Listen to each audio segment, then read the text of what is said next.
Okay, so I can just keep going on and say next slide when it's time to switch the slide, if that's okay. Of course. Thank you again for the invitation, Christina, Leonora. It's a pleasure to discuss our experience with Google for Education so far. And it's a pleasure to see a lot of people around as well.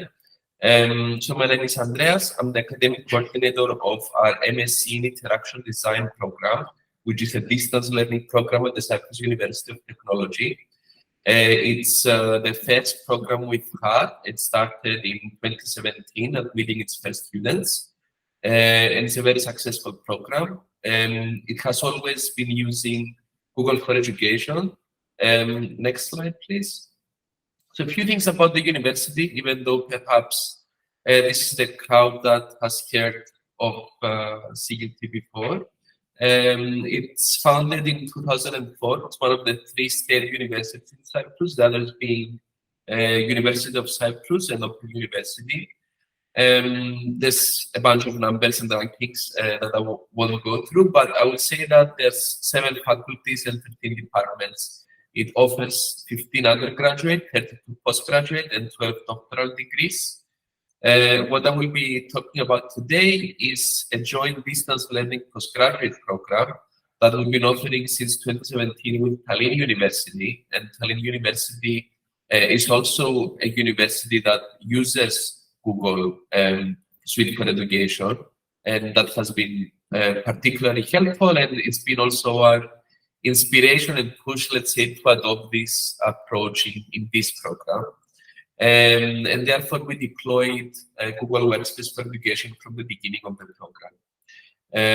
At the moment, we're using the fundamentals version, which is the free version that's been described, but also we have the teaching and learning upgrade for all of our teachers that allows us to do recordings and a bunch of other things that it comes with. So next slide. So my perspective from this is particularly from an e-learning perspective, because I'm half an administrator, let's say, and half an adjunct teacher. But I will be mainly sharing the e-learning aspects of Google Classroom and our experience rather than the administrative part of adding students and so on. So we use it in our MSc Interaction Design that has its own domain, idmaster.eu. And we will also be using it very soon in our MA Design for Social Innovation that has the domain DSI Education, which is will be offered for the first time in September with the University of Cyprus. It's another joint distance learning program that we're initiating, and it has been through accreditation very recently. So we're very excited to have 2 programs under this structure I'm about to show. So next slide. One of the main benefits of this approach, the Google Classroom, is that it allows us to address a couple of challenges that we encounter. The first challenge is having a global cohort that lives in multiple time zones. Most of our students are part-timers and they work at the same time. So having a group of about 55 active students every semester that's across the world, and they have other obligations, families, and work, makes it really challenging that the content needs to be asynchronous. It has to adopt distance learning pedagogies. They need to feel connected with their cohort and the educational material, but it needs to be flexible in terms of how they access it, how they complete the learning task and objectives. And that means we need to bespokely design the curriculum to achieve this. This ensures the quality of the learning outcomes. And for us, it means it combines synchronous and asynchronous approaches. And I will describe right now how this works from a learning methodology standpoint. So we organize all of the teaching in 2-week-long cycles. Eleanor, if you hit the enter button a few times, it will bring up the text. So a semester, as we know, is about 14 weeks. We split these 14 weeks into 2-week cycles. So we have 7 cycles or sessions that we like to call them.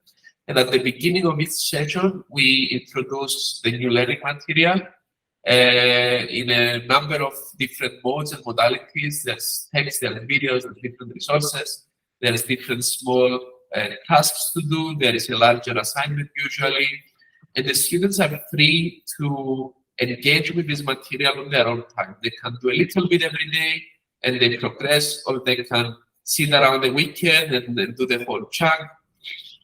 But at the beginning of the session, this material is released, and they need to complete it by the end of the session. And when it's completed, it will be assessed, and they will receive feedback. Throughout the week, there is also a number of other ways they can engage with their colleagues in the classroom, with the teachers, in the learning environment, and so on. So in the next slide is some of the teaching resources that we use. I think the presentation has dropped. Oh, sorry, I think that was me. Sorry, I just jumped. 1 second, please. Sorry, I closed it by accident. No problem. No problem. I can keep on talking until it comes out. There's a number of resources that we use. So we use the Google Suite for Education that comes with Google Classroom, which is where all of our courses are set up. And that comes with its own environment of Google Slides, Google Docs, Google Sheets, which is what we use for creating documents, for students to create their assignments, to collaborate, and to present their work.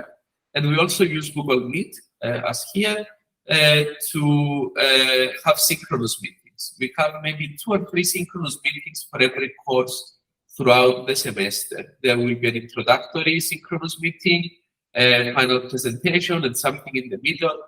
And all of these are optional, of course, because we have a lot of students across the world, but also they are recorded and they are made available in the Google Classroom environment immediately after the session finishes, which is very convenient. We also use Miro and Mural, which is separate interfaces for collaboration of there are infinite whiteboard environments. And they integrate well with Google Meet, for example, if you want to have a synchronous session where you want to have a collaborative infinite whiteboard, there is integrations. And we also use for prototyping, because of the nature of our program, Azure, Adobe XD, Figma, InVision, and Proto.io. It's a few options of what we teach and use. And we have educational accounts in all of the above. So in the next tab, next page, we can look a little bit into the various assessment tasks and methods, and these are all more or less available from the functionalities that are offered from Google Classroom. So tasks include individual and collaborative projects, and the collaborative aspect is something that has been improving Google Classroom quite a lot, but there's still room for improvement. Case studies, student-created digital material, student participation in discussions, synchronous and asynchronous, student peer assessment and feedback, reflective journals, electronic portfolios, artifact construction, and oral presentations, critiques, and quizzes. In the next page, you can see an example session from one of our courses that I just pulled for the purposes of this presentation. So it's a session on learning and unlearning ethnography. And this is the type of material that will be released in the beginning of the session. And you can see there is the first thing you see is a learning outcomes assessment. So here students use a Google form to self-evaluate the learning outcomes and how much do they think they are aware of every learning outcome, and this helps the teacher calibrate the material in the future, and also for them to self-assess and calibrate their expectations from the learning material. There's video resources, like the one that you see there. Some of them are our own created videos, and we upload them on YouTube, and we make the link a secret link. Others are class discussions, so there is a prompt, and we have a discussion forum, and the students will write comments, so you can see the number of comments. There's 12 comments in that particular one at that moment in time. There's notes, which is just textual resources, or you can upload papers or offer some other sort of textual support and material. There's a peer assessment assignment here where they will complete a case study activity, and it will be shared to a peer. The peer will follow a rubric to assess it, and then it goes back to the original student. So all students complete a case study review, and they receive feedback from their peers. Another notes resource, and then there's an assignment. This is an individual one. Sometimes we have group ones, and they submit this by the deadline of the session, and it's assessed and marked down by the teacher. And also at the end of every session, we have a self-reflection diary and a self-evaluation opportunity through a reflective journal, which is whether they do it or they don't do it is a fixed small bonus in their grade. In the next page, we can see some of our reflections on why Google Workspace for Education works for this.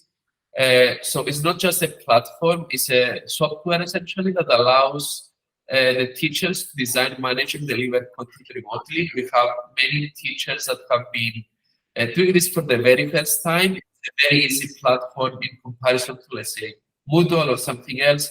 For teachers that have been doing it face-to-face with only slides for many, many years, to understand and adapt their content to match the distance learning best practices.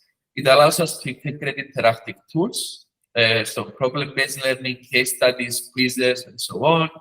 It allows us for social learning, so creating learning communities through discussion forums and things like that.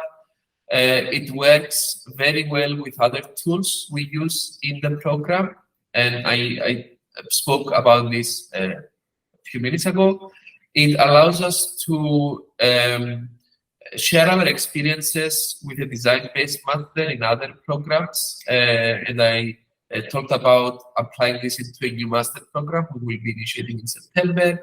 And it also gives us the freedom to spend more time personalizing the learning experience rather than managing it. So once it is set up, the experience both for teachers and students is very smooth. And you can spend time in creating the next iteration for the next term by making tweaks rather than repeating material and recreating the environment, because it's already there and we can just improve it. In the next slide, we have some information about integration. So, for example, assignments or tasks they have, like the reflective journal, it has a deadline. It can be preset in the beginning of term. Usually what we do is we schedule all of the assignments, all of the posts in the classroom to come up automatically at the beginning of the 2-week session. And they all automatically have a deadline at the end of the session. And all of these deadlines link to their Google calendars, in their phones, in their applications, or wherever they have access to their email. And they will also have their deadline for all of the courses. And also Google Classroom has a very nice dashboard that they can see the different courses and the upcoming deadlines they have. And this has been very helpful to students. We have received feedback. The next slide shows an example of the collaborative environment. So this is an example of a Google Doc where different students can write different parts of it.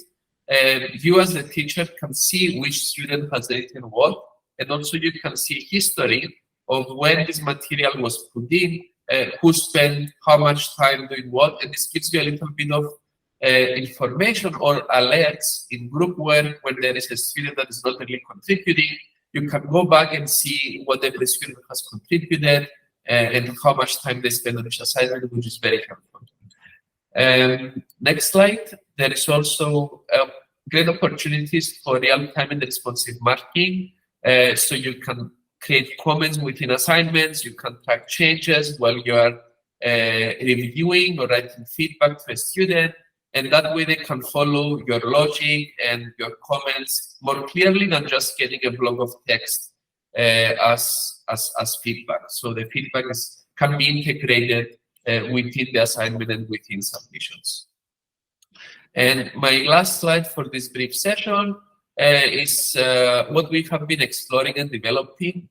We've been developing curricula for teachers on distance learning pedagogies through Google Classroom, and we're working with Christina who is kindly preparing all of this for us to have a tailored series of sessions for our teachers on these tools and materials, and they will be able to receive a certification by the end of it, which is really great and is encouraged by the Cyprus Quality Assurance Board, the PAE. And then we are looking for solutions for peer feedback and peer review for student activities, improving essentially the way we do peer feedback and peer review, and also adopting more diverse and multimodal delivery formats, like integrating questions through YouTube videos and stuff like that. It's difficult to keep up with all of these new developments that are in offer. But I think I want to thank again Christina for being very on it in letting us know what could work for us. And the fact that she knows how we work and she knows how we teach is getting very helpful in getting advice and input on how we can improve our teaching through new features and new opportunities. Thank you very much. If there's any questions, I'm happy to take them.